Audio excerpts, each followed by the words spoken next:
I uploaded 2 of your assignments today using Microsoft Forms instead of Microsoft Word because some people have said Microsoft Forms is easier. We're trying to figure out what's the best. So I'm going to show you how to use Forms if that's what your assignment is.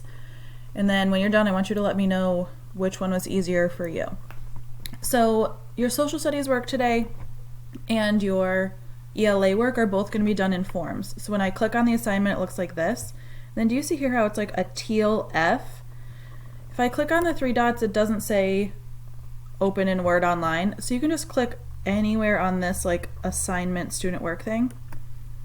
And then when you open it, your work is right here. And then you'll type your answer here, type your answer here, type your answer here, and then click submit. I'm not sure after you click submit if you'll have to come to this page and click turn it in. If you're just gonna have to check on your own. If you look and it says turn it in, click on it. If it's not there, then you don't have to. So your social studies and your reading work are going to be like this today. Your science is this. Student view. This one's still Microsoft, see it's the blue W. That one you're still gonna have to click open in Word Online.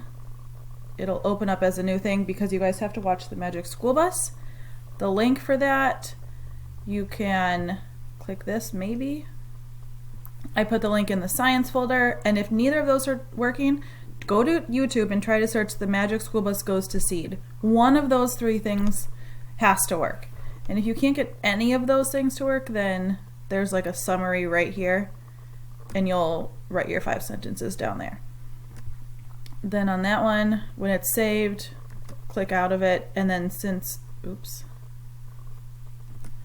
it is Word, that one will say turn it in for sure. So I need you guys to try them both while you do your work. Tell me which one is easiest for you, and we'll go from there.